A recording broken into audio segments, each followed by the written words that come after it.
했습니다. 이게 섭리예요. 이게 섭리. 지난주 어디까지 해봤냐면은 모든 피조물과 행해들과 사물들을 여기까지 봤어요. 그러니까 이거면 생물과 무생물을 다 포함하여 이런 뜻입니다. 사물들이라는 게 무생물이거든요. 다 지으신 거기 때문에 하여튼 모든 것에 대해서 하나님께서 다 붙들고 계신다. 근데 그 붙들고 계신다, 그게 섭리인데 그 섭리라는 말의 뜻에 대해서 자, 오늘 이제 볼 거예요. 그 붙든다라는 뜻. 자, 여기입니다. 자, 그런 생물과 무생물들을 보존하시고, 이렇게 나오죠. 보존하시고, 같이 읽어볼게요. 말씀을. 시작. 이는 하나님의 영광의 광채시요 그 본체의 형상이시라.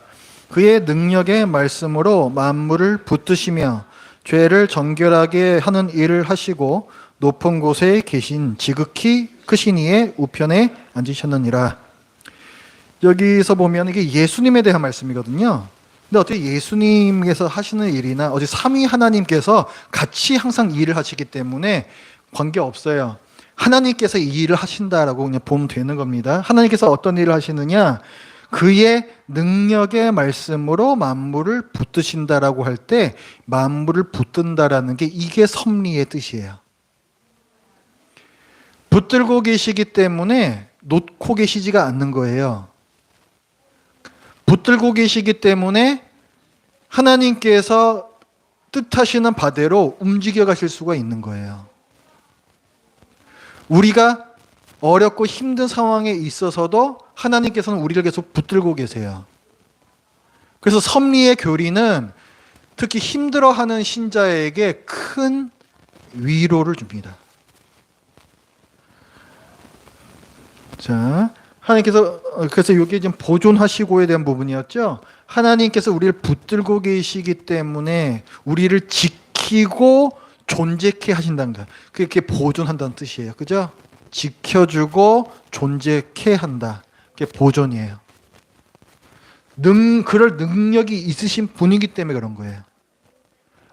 다른 그 어떤 존재도 이 일을 할 수 없어요. 그 다음에 제가 이 단어를 갖다가 조금 바꿨어요. 여러분 그 프린트해 보면은 이렇게 지도하시고 처리하시고 이런 식으로 돼 있을 거예요. 근데 무슨 말이 좀 굉장히 어색해요. 이게 아무래도 외국어다 보니까. 그래서 제가 단어를 좀 바꿨어요. 인도하시고, 그렇죠? 그 다음에 처리하신다라는 거는 영어로는 dispose라 그래요. dispose라고 하면은 여기에 그러니까 그 쓰레기 처리한다 할 때도 dispose라는 단어를 쓰거든요. 그래서 그 처리한다라는 그 번역이 좀 거기서 나온 것 같아요. 그런데 dispose는 그런 뜻만 있는 것이 아니고 실제로 뭐 이렇게 분류를 한다, 정리 정돈한다 이런 뜻도 가지고 있어요. 그래서 저는 정돈한다라는 표현이 더 어울린다라고 생각을 합니다. 그래서 하나님께서 모든 피조물들을 인도하시고 정돈하세요. 막 우리가 막 지멋대로 튀어나가려 막 그러잖아요. 정돈을 하신다고요. 그러면서 이제 다스리세요. 통치하셔서 그의 지혜와 그렇게 하시는 이유가 뭐냐? 섭리를 하시는 이유가 뭐냐? 제가 질문 드릴게요. 하나님께서 만물을 창조하신 이유가 뭐예요? 하나님을 영화롭게 하기 위해서예요. 하나님의 이름이 거룩히 여김을 받기 위해서라고요. 그게 하나님의 이름이 영화롭게 되기 위해서 그게 창조하신 목적이거든요. 당연히 똑같은 분이 하시는 일이기 때문에 섭리의 목적도 똑같습니다. 하나님의 이름을 영화롭게 하는 것, 모든 피조물들이 하나님을 찬양하게 되는 것, 이게 섭리의 목적이에요. 창조의 목적도 섭리의 목적도 다 하나님을 우리들이 자발적으로 찬양하게 되는 것, 거기에 있습니다. 말씀 같이 읽어볼게요. 시작. 여호와의 영이 그들을 골짜기로 내려가는 가축같이 편히 쉬게 하셨도다. 주께서 이같이 주의 백성을 인도하사 이름을 영화롭게 하셨나이다. 그렇죠? 여기 말씀에서 보면은 하나님께서 편히 쉬게 하셨도다. 붙잡고 데리고 가시는 거죠. 그래서 인도하신다라는 말을 쓰는 거고, 그 결과는 무엇이냐? 하나님의 이름이 영화롭게 되는 거예요. 사람들이 안식을 주시는 하나님을 찬양하게 되는 거죠. 하나님의 이름이 높아지는 거예요. 원래 높으신 하나님의 이름이 마땅한 그 대우를 받게 되는 거예요. 같이 읽어봐요. 시작. 이는 이제 교회로 말미암아 하늘에 있는 통치자들과 권세들에게 하나님의 각종 지혜를 알게 하려 하심이니. 이거는 우리 구원에 대한 말씀이고, 그다음에 이방인과 유대인들이 함께 교회를 이루는 거에 대한 말씀이거든요. 그렇게 하시는 이유가 뭐냐? 하나님의 지혜를 찬양케 하도록 하기 위해서라는 거예요. 정말 하나님께서는 지혜로우신 분이구나. 사람이 생각도 할 수 없는 그 지혜로 이런 위대한 일을 이루셨구나. 이렇게 찬양케 하고자 우리를 예정하시고, 그 다음에 창조하시고, 그리고 우리를 붙드셔서 구원으로 데리고 가시고 교회로 만들어 가신다는 겁니다.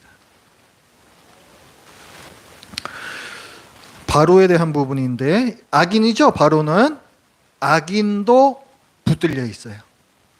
같이 읽어봅니다. 시작. 성경이 바로에게 이르시되 내가 이 일을 위하여 너를 세웠으니 곧 너로 말미암아 내 능력을 보이고 내 이름이 온 땅에 전파되게 하려 함이라 하셨으니.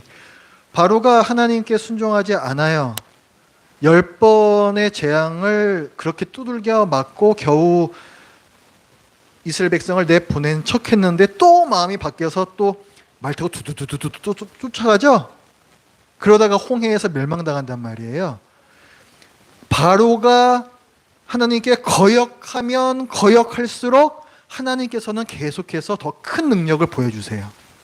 사람들이 알게 되는 건 하나님은 대단하신데, 정말 대단하신데, 우와 정말로 대단하신데, 이렇게 점점 하나님을 더 찬양케 되는 것. 바로의 역할이었어요. 그게 바로의 역할이었어요. 악인도 하나님께서 붙잡고 사용하세요. 악인은 악인일 뿐이라 그랬어요. 그런데 선한 방향으로 그것까지도 이끌고 가신다. 제가 판 돌리는 거 지난주에 보여드렸죠. 결국은 그 방향으로 가게 돼요. 하나님께서 원하시는 방향으로. 또 읽어볼게요. 시작. 하나님이 큰 구원으로 당신의 생명을 보존하고 당신들의 후손을 세상에 두시려고 나를 당신들보다 먼저 보내셨다. 자, 아까 우리가 여기 인도하시고 정돈하신다라는 표현이 있죠? 정돈하시는 거예요. 이게 정돈하시는 거. 그러니까 지금 야곱의 가족들이 있어요. 이 야곱의 가족들이 나중에 이스라엘 큰 민족이 될 거거든요. 근데 큰 가뭄이 들었단 말이에요. 굶어 죽으면 안 되잖아요. 그렇죠? 그래서 가뭄이 들기 훨씬 전에 야곱의 아들 중에 요셉을 형들의 미움을 사서 애굽으로 종으로 팔려가게끔 그렇게 허락을 하세요.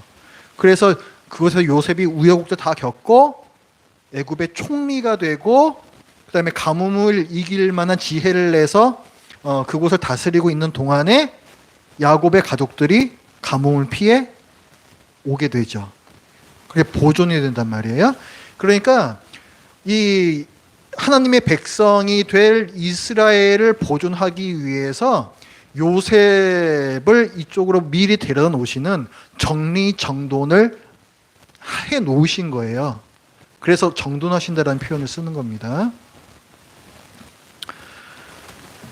자, 이것도 목적이죠. 섭리의 목적 읽어볼게요. 시작. 그들이 주의 크신 은혜를 기념하여 말하며 주의 공의를 노래하리이다. 우리가 뭘 찬양하느냐? 하나님은 은혜로우신 분이십니다.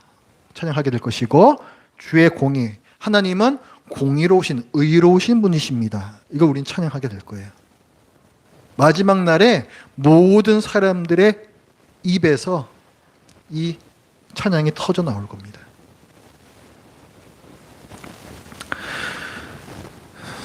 자, 여기도 보존이라는 말이 나오고 그 보존 때문에 어떤 일이 있다라는 게 나와요. 같이 읽어봅니다. 시작. 오직 주는 여호와시라. 하늘과 하늘들의 하늘과 1월 성신과 땅과 땅 위의 만물과 바다와 그 가운데 모든 것을 지으시고 다 보존하시오니 모든 천군이 주께 경배하나이다. 천군이라는 거는 위에 나오는 그 하늘의 1월 성신하고 똑같은 말이거든요. 천군은 하늘에 있는 장군, 임금이란 뜻인데 그 예전에 고대 사람들은 하늘에 있는 해, 달, 별들을 보면서 그게 1월 성신이에요. 그거를 하늘의 왕자들이다 이렇게 생각했어요. 늠름하잖아요. 우리 딱 봐도 그죠? 해, 달, 별들. 그러면서 동시에 이게 이 세상의 모든 나라의 실제 임금들이 있잖아요. 그 사람들을 또 상징하기도 해요. 그래서 이를테면 요한계시록이나 아니면 그 구약 성경에서도 말세에 있을 일에 대해서 얘기할 때 뭐 하늘이 말리면서 뭐 해달별이 떨어지고 이런 표현들이 있죠. 그게 실제로 해달별이 무슨 유성처럼 우두두두두 막 이렇게 떨어진다는 말이 그게 아니고요. 이 세상의 모든 임금들, 권세들이 주님 앞에서 굴복한다는 얘기예요. 그들의 권세가 몰락한다는 얘기예요. 그게 하늘에서 해달별이 떨어진다라는 그 묵시록에 나와 있는 그 말씀들입니다. 항상 거기 그 계시록이나 이런 데 있는 건 다 상징적인 언어이기 때문에 그걸 문자 그대로 해석하시면 아주 곤란한 지경에 다다릅니다. 그것도 참고로 제가 말씀을 드리고요. 이것도 이제 높인다, 송축한다. 섭리의 목적에 대해서 계속 말하고 있습니다. 같이 읽어볼게요. 시작. 왕이신 나의 하나님이여, 내가 주를 높이고 영원히 주의 이름을 송축하리이다. 내가 날마다 주를 송축하며 영원히 주의 이름을 송축하리이다. 여호와는 위대하시니 크게 찬양할 것이라. 그의 위대하심을 측량하지 못하리로다.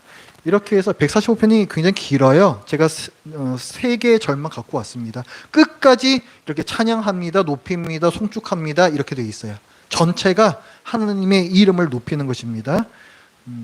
우리를 붙들고 계시는 그걸 보면서 우리가 마땅히 드려야 할 찬송이라는 거죠.